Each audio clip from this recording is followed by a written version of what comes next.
A Filha Perdida é um filme que, assim, convida várias interpretações diferentes, tanto simbólicas quanto éticas. E aí, nesse vídeo, eu vou tentar explicar algumas coisas da trama, né, alguns elementos do filme, já reconhecendo que essa explicação não é nada definitivo, não é matemático, é simplesmente o que eu tirei do filme.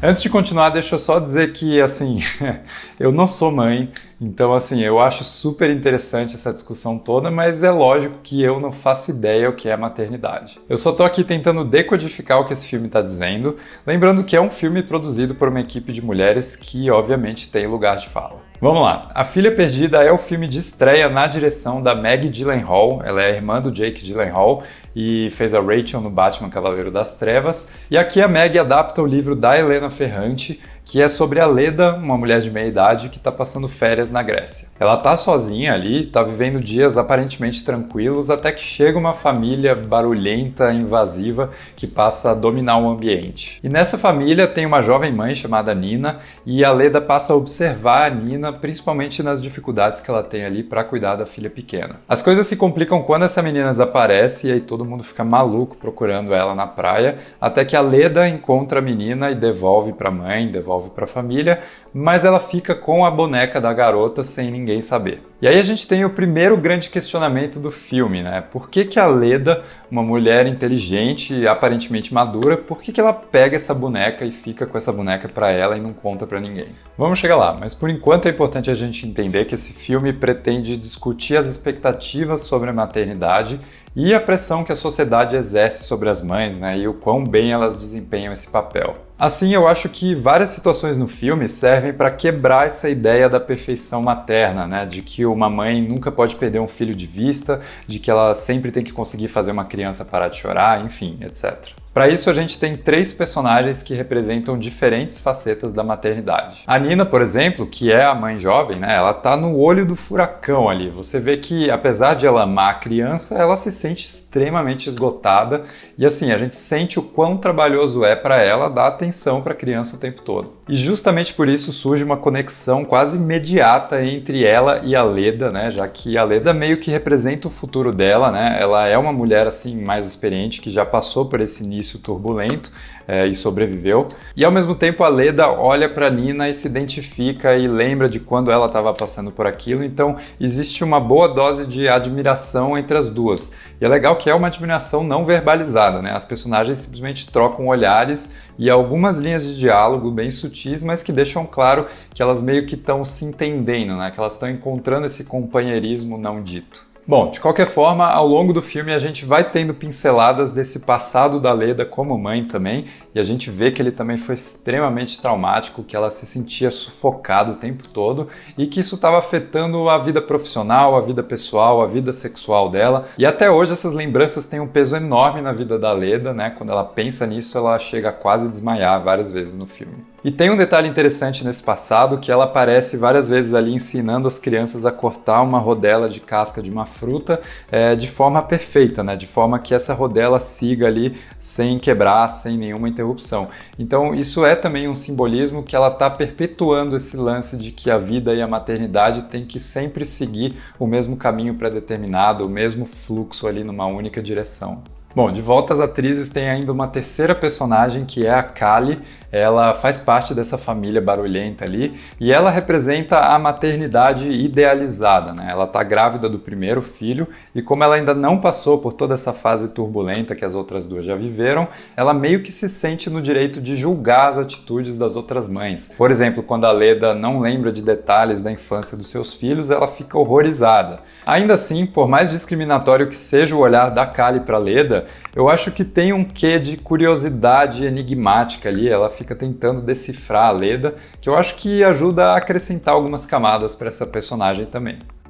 Aí a gente chega num dos momentos mais polêmicos do filme, quando a Leda admite que ela abandonou as suas filhas, né, durante 3 anos. Ela falou que não aguentava mais, saiu de casa, passou 3 anos, sei lá, tentando um novo relacionamento, tentando focar na carreira, até que ela volta e retoma a sua vida. E o pior de tudo é que ela admite que foi uma sensação maravilhosa fazer isso, que ela estava se sentindo plena, que ela estava se sentindo realizada, E isso deixou muita gente que assistiu esse filme revoltada, porque parece que o filme está querendo legitimar o abandono das crianças. Calma, vamos discutir isso. Lembra que a Leda roubou a boneca da menina? Então, ao longo do filme, ela vai meio que tentando cuidar dessa boneca, né? Você vê ela limpando a boneca, comprando roupinhas novas, tem vários takes dela dormindo com a boneca, mas ao mesmo tempo a boneca continua suja, continua extremamente úmida, parece que ela nunca seca, ela continua vomitando aquela lama pela boca ali, o que faz com que a Leda, sei lá, às vezes guarde a boneca no armário, às vezes joga ela no lixo e aí pega ela de novo. Então essa boneca é uma representação da maternidade ao mesmo tempo idealizada e fracassada da Leda. A boneca geralmente representa essa expectativa que a sociedade coloca sobre as meninas, né? Dizendo que elas têm que aprender a cuidar de um outro ser desde criancinhas. Mas, ao mesmo tempo, para Leda é uma segunda chance de ela ser uma boa mãe. O que, obviamente, é uma falsa chance, né? Já que a boneca continua botando para fora esse interior corrompido, ou seja, o fracasso da Leda como mãe. Sem contar que a boneca também é uma representação falsa da maternidade, porque a Leda pode simplesmente pegar e guardar a boneca quando ela não está afim de ser mãe. E a gente sabe que na vida real não é assim.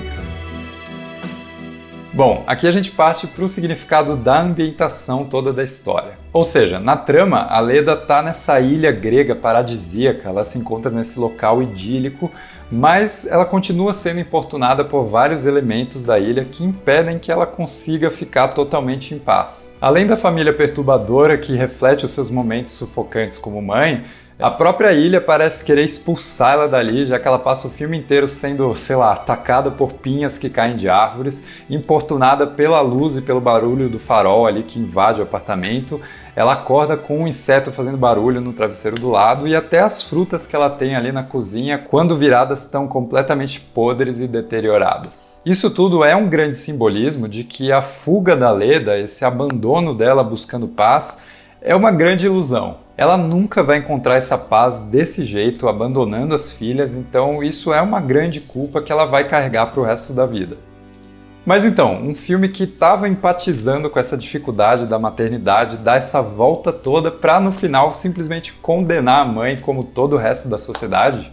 Tá, peraí, não é bem assim, vamos pro final do filme e aqui eu vou dar um aviso de spoilers porque eu vou discutir alguns detalhezinhos do que acontece. No final da história, a Leda decide contar para Nina que foi ela que tinha pegado a boneca, talvez confiando na conexão ali entre as duas e achando que a Nina ia compreender isso tudo.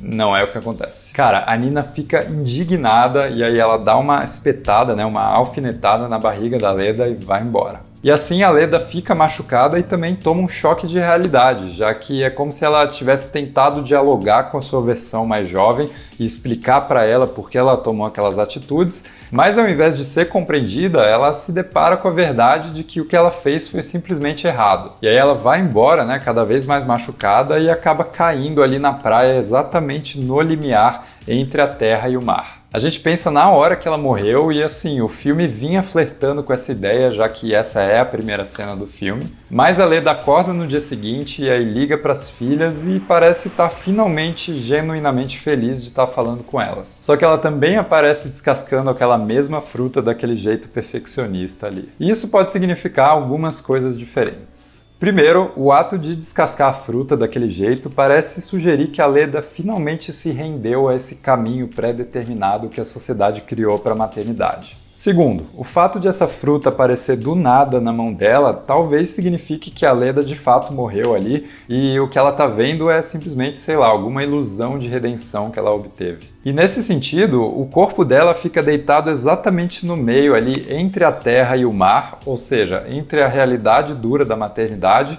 e a ilusão de felicidade que a fuga dela parecia ter dado. E terceiro, talvez a Leda realmente tenha aprendido a amar suas filhas, né? Tem um momento no filme que diz que a atenção plena é a forma mais pura de gentileza. Então, quando a Leda liga para as filhas e parece finalmente super interessada no que elas têm a dizer, é como se ela finalmente tivesse aprendido a amar elas de verdade. Qual dessas versões é a correta? Eu não faço a menor ideia. Escolhe aí. O importante de tudo, e assim, isso foi dito pela Maggie Gyllenhaal, é que o filme não pretende definir o que é a boa maternidade. A própria definição assim limitada disso é algo questionável, porque permite que a sociedade julgue uma tarefa que é absolutamente solitária. Só uma mãe sabe o que é ser mãe e só ela vai conseguir definir e entender todas as dificuldades disso. Mas o filme se propõe a dizer que tá tudo bem uma mãe sentir que quer abandonar os filhos de vez em quando, sentir que não se sente realizada profissionalmente, que não tem prazer no casamento. É saudável que essas frustrações sejam reconhecidas, e aí nesse sentido, a Leda surge como uma manifestação extrema dessas frustrações. Ela é alguém que toma as atitudes irracionais que o público algumas vezes talvez já tenha sentido que poderia tomar também. Enfim, tudo isso para tentar decifrar um filme que, assim, eu tenho certeza que é muito mais do que só essa interpretação que eu dei aqui. De novo, eu não sou mãe, então assim, eu sei que mulheres e mães vão conseguir tirar desse filme coisas que eu jamais poderia. Mas ainda assim, eu me senti extremamente impactado por esse filme e eu acho que esse é o propósito, né, da arte, que é você conseguir empatizar e se identificar com situações que não necessariamente são as suas. E nesse ponto eu acho que o filme faz um trabalho muito bom de colocar a gente na cabeça de mulheres que passam por essas dificuldades. Mas só para dizer que eu não deixei passar, deixa eu só terminar exaltando a atuação da Olivia Colman. Cara, é inacreditável que essa mulher só pega papéis cada vez mais difíceis, mais magistrais. Ela tá incrível. Assim, o filme todo tem uma linguagem que foge dos padrões narrativos tradicionais. Ele embaralha as coisas de um jeito não linear, mas eu acho que a performance dela é o que segura tudo isso. Ela e a versão mais jovem dela também, que é interpretada pela Jessie Buckley. As duas realmente criam uma personagem extremamente fascinante e seguram a gente nesse filme que é um turbilhão de emoções difíceis e incômodas. Filmaço, extremamente perturbador, tão subjetivo quanto direto no que ele tem a dizer. Muito obrigado por assistir, se você chegou até aqui, cara, deixa um like, se inscreve no canal, toca no sininho para ativar as notificações, me segue no Instagram, porque lá eu comento os filmes que eu assisto de um jeito mais direto, e até o próximo vídeo.